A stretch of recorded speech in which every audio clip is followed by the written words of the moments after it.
Chaque fois qu'un bon enfant meurt, un ange de Dieu descend sur la terre, prend l'enfant mort dans ses bras, ouvre ses ailes larges, parcourt tous les lieux que l'enfant a aimés et cueille une poignée de fleurs.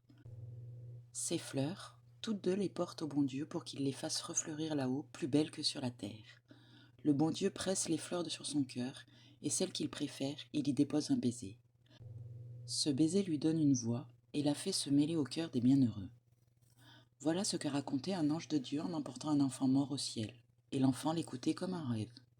Et il volait au-dessus des lieux où le petit avait joué, sur des jardins parsemés de fleurs admirables. Lesquels emporterons-nous pour les porter au ciel ? Demanda l'ange. Près d'eux se trouvait un rosier magnifique, mais une méchante main en avait brisé la tige, de sorte que les branches chargées de boutons à peine éclos pendaient et se desséchaient de tous côtés. Pauvre arbre, dit l'enfant, prends-le pour qu'il refleurisse là-haut près de Dieu.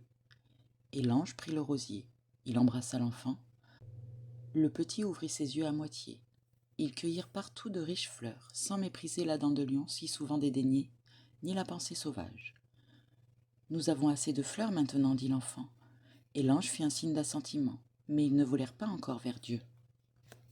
Déjà il faisait nuit, partout régnait un profond silence. Ils passaient au-dessus d'une petite rue sombre et étroite, remplie d'un amas de vieilles pailles, de cendres et de balayures. C'était le jour des déménagements.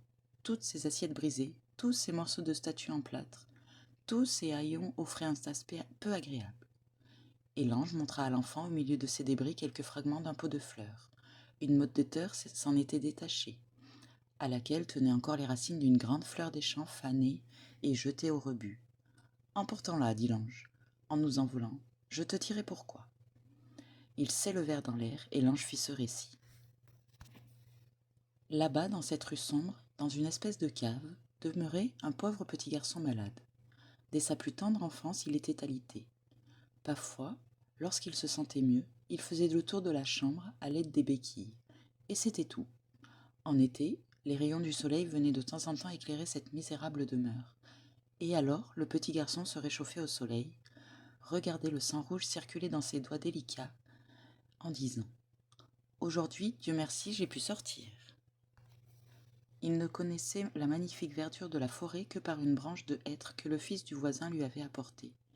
Il tenait cette branche au-dessus de sa tête, et il lui semblait ainsi se reposer sous les grands arbres, ayant le soleil en perspective et pour musique le chant délicieux de 1000 petits oiseaux. Un jour de printemps, le fils du voisin lui apporta aussi quelques fleurs des champs, dont l'une, par hasard, avait encore ses racines.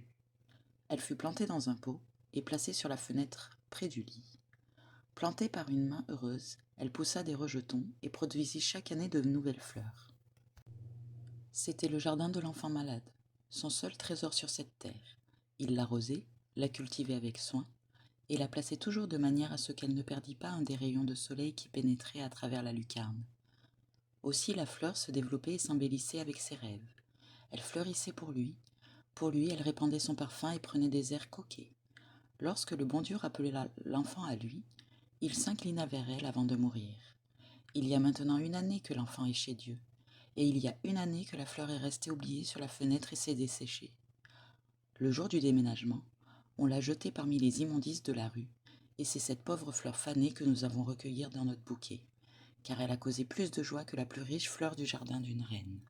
« Mais comment sais-tu cela ? Demanda l'enfant. « Je le sais, répondit l'ange, parce que j'étais moi-même ce petit garçon malade qui marchait avec des béquilles.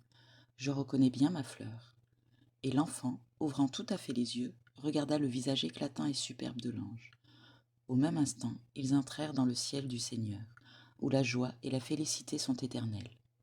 Lorsque le bon Dieu eut pressé l'enfant mort sur son cœur, il poussa des ailes à l'enfant, comme à l'autre ange, et, se tenant par la main, tous deux s'envolèrent ensemble. Le bon Dieu serra aussi sur son cœur toutes les fleurs, mais il donna un baiser à la pauvre fleur des champs fanés, et aussitôt elle fut douée de la voix et chanta avec les anges qui flottent autour du Seigneur, formant des cercles jusqu'à l'infini, et tous également heureux. Oui, ils chantaient tous, grands et petits, le bon enfant béni et la pauvre fleur des champs qui avait jeté toute fanée parmi les ordures dans la ruelle sombre et étroite.